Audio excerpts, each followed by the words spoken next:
Bom, galera, olha só, como alguns de vocês já sabem, infelizmente essa semana eu não consigo estar na sala de aula com vocês, tá? Mas não quer dizer que eu vou deixar vocês na mão com relação aos conteúdos de filosofia. Então, preparei essa videoaula para a gente conversar um pouco, continuar aprofundando os assuntos da unidade, tá? Então, nessa aula, nós vamos falar sobre os mitos, sobre a passagem do mito para a filosofia, né? O que é a filosofia, o que ela vai ter de novidade com relação aos mitos, e depois sobre os primeiros filósofos, aqueles conhecidos como os filósofos pré-socráticos.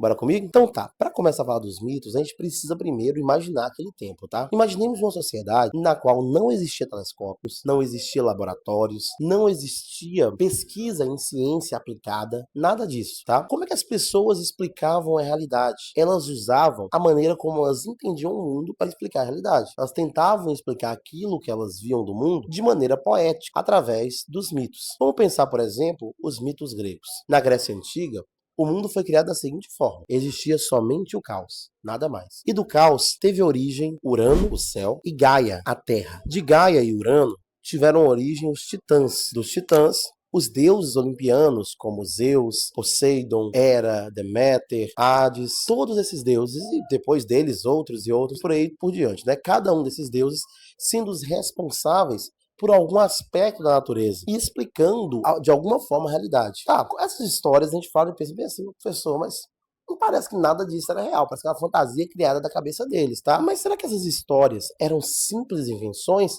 ou tinha uma função mais prática por trás delas? Bom, os mitos eles não existem à toa. Numa sociedade em que eu não sou capaz de explicar de maneira complexa como ela funciona, eu preciso encontrar uma maneira de explicar essas coisas. Então, olhando para a realidade e buscando falar daquilo que eu acredito, eu vou tentando explicar este mundo de uma maneira poética, para organizar o mundo, para organizar e categorizar a realidade da melhor maneira possível. Inclusive, algumas sociedades da época se organizavam com base nos mitos também. Na forma como os mitos eram contados, as pessoas iam organizando e pensando a forma como a sua sociedade, como a dinâmica da sua sociedade funcionava. E as histórias dos mitos estavam até bacanas, estavam até boas. Só que em algum momento elas pararam de responder, de serem suficientes para responder às pessoas sobre, para responder elas sobre os questionamentos que apareciam. E é nesse momento que dá-se origem à filosofia, que a filosofia começa a surgir, tá? O que é a filosofia?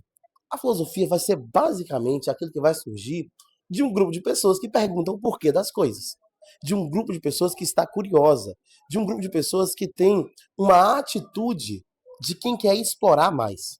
Essa atitude hoje nós chamamos de atitude filosófica. Essa curiosidade nós chamamos de atitude filosófica, tá? E essa primeira busca, essa primeira curiosidade, essa primeira necessidade de explicar a realidade de uma maneira mais racional e menos religiosa, de uma maneira mais racional e menos mitológica, ela vai vir de um cabra chamado Tales de Mileto. Um cabra lá da Grécia Antiga, uma cidadezinha chamada Mileto, né? No século IV. Então, Tales, a gente pode chamar de o primeiro filósofo. E a gente pode marcar também, na nossa linha do tempo histórica, né? Que a filosofia começa no século IV antes de Cristo, certo? O que o Tales traz de inovador? O Tales já não achava que era suficiente explicar a realidade por meio das divindades. E ele pensa, como é que eu explico a realidade de uma maneira mais racional, de uma maneira mais coerente? O Tales então vai buscar uma maneira racional de olhar para o mundo. Ele olha para o mundo todo à volta dele, e ele fala, tá, como é que esse mundo foi criado? Como é que esse mundo surgiu? Pronto. Ele pensa, para todas as coisas do mundo, a água, ela é extremamente necessária. A água cai do céu. Sem a água, não tem vida. Sem a água, não nascem plantas, os animais não ficam bem. Nós, seres humanos, dependemos intensamente, profundamente da água. Então, para o Tales, ele vai falar o seguinte, poxa, deuses não são responsáveis pela criação do mundo. O mundo, basicamente formado pela água. A água é o princípio fundamental de todas as coisas. E esse é a primeira coisa que a filosofia estuda. O princípio fundamental de todas as coisas. A busca pela arqué. Tales é considerado o primeiro dos filósofos pré-socráticos. Quem são os pré-socráticos? Filósofos que tiveram seu pensamento antes do pensamento de Sócrates. Sócrates depois vai ser um marco divisório na filosofia, porque ele vai deixar de pesquisar e entender sobre as questões da física, sobre as questões da natureza, e se aprofundar um pouco mais em outras questões que envolvem o relacionamento humano. Mas esses primeiros filósofos, eles tinham esse foco em mente, né? Eles queriam entender qual era o início, qual era, o que é que dava origem a todas as coisas do mundo, qual era a arqué, então. Arqué, essa palavrinha arqué. A arqué, essa palavrinha significa a origem de todas as coisas, o princípio de todas as coisas. E cada um dos filósofos pré-socráticos vai buscar entender qual é esse princípio. Tales foi o primeiro. E ele inspirou outros filósofos ali também da cidade de Mileto, tá? Pronto, então vamos conhecer um pouco mais sobre esses outros filósofos. Outro importante filósofo pré-socrático, né, inspirado por Tales ali desse grupo de filósofos também de Mileto, foi um carinha chamado Anaximandro. Anaximandro, ele olhava para a realidade e falava: olha, eu acho que a água talvez não seja suficiente para explicar a origem de todas as coisas. Na verdade, eu acho que não tenha nenhum outro elemento que seja capaz de explicar tal origem. A origem de todas as coisas é uma coisa indeterminada. Ele chamou essa coisa de apeiron. O apeiron. O apeiron era basicamente isso, o indeterminado. Para ele, o mundo se originava a partir de um elemento do qual a gente não consegue determinar. E quando ele se determinava, ele virava as coisas do mundo, se organizava nas coisas do mundo, tá? Então Anaximandro também aproveitou da razão, também fugiu do pensamento mitológico para poder falar um pouco, para poder pensar um pouco diferente a forma como o mundo se origina. Outro importante filósofo pré-socrático é o Anaxímenes. O Anaxímenes vai voltar ali de novo a buscar explicações sobre o mundo com base nos elementos, tá? O Anaxímenes vai acreditar que a origem, que a arqué, que o princípio de todas as coisas está no ar. É o ar o princípio de todas as coisas. Como o ar é invisível, ó, eu consigo ver o ar por aqui, como o ar é invisível, como o ar, ele tá em todo lugar, ele preenche todos os lugares, é desse ar que as coisas vão se originando, que as coisas vão se formando, que as coisas vão se moldando, certo? Então, para Anaxímenes, não confundir com Anaximandro, o princípio de todas as coisas é o ar. Outro cabra que vai ser importante, que depois a gente vai se aprofundar um pouco mais nele, é o Heráclito. Para o Heráclito, o princípio de todas as coisas,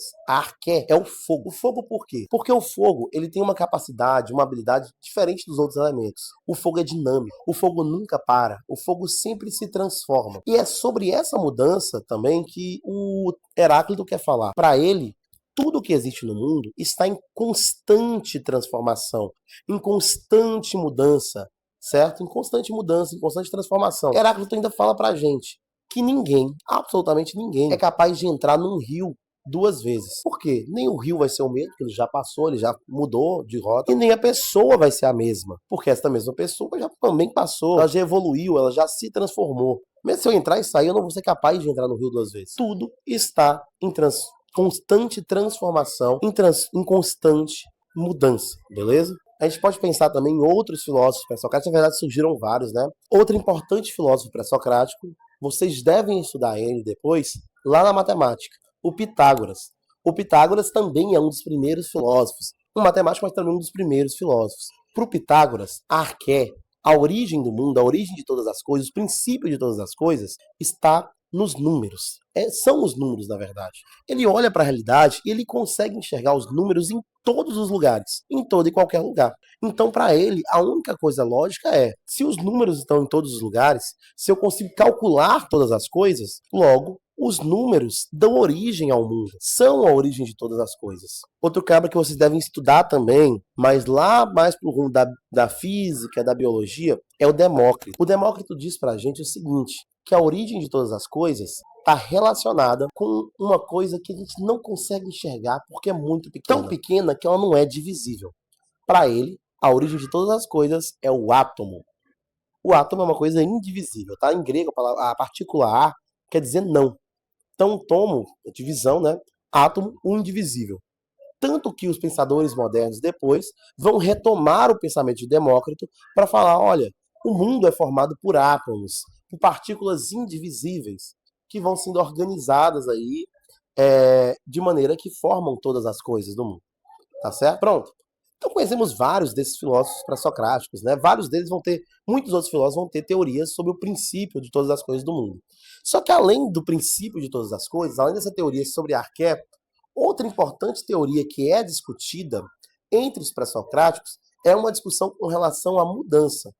E quem começa essa discussão com relação à mudança são basicamente dois filósofos. Um a gente falou, que é o Heráclito, e o outro é o Parmênides. E para o Heráclito, todas as coisas do mundo se transformam, todas as coisas do mundo passam, todas as coisas do mundo evoluem e mudam. Pois bem, o Parmênides, esse outro filósofo da cidade de Eleia, ele pensava um pouco diferente. Para ele, não existe mudança, tá? Não existe nenhuma possibilidade das coisas mudarem, das coisas se transformarem. Na verdade, tudo que a gente vê por aqui que muda é ilusório, tá? É tudo uma fantasia. Se as coisas mudam, se as coisas se transformam, é porque a gente está fantasiando sobre isso. As coisas não têm lógica, as coisas não podem mudar. Esse argumento dele até vai ser justificado depois com um carinha chamado Zenão de Eleia. Ele vai criar um paradoxo para explicar a questão do movimento, tá? O paradoxo de Aquiles. O Zenão vai falar o seguinte: ele vai falar que se Aquiles atira uma flecha aqui, essa flecha jamais chegaria ao seu alvo. Por que a flecha jamais chegaria ao seu alvo?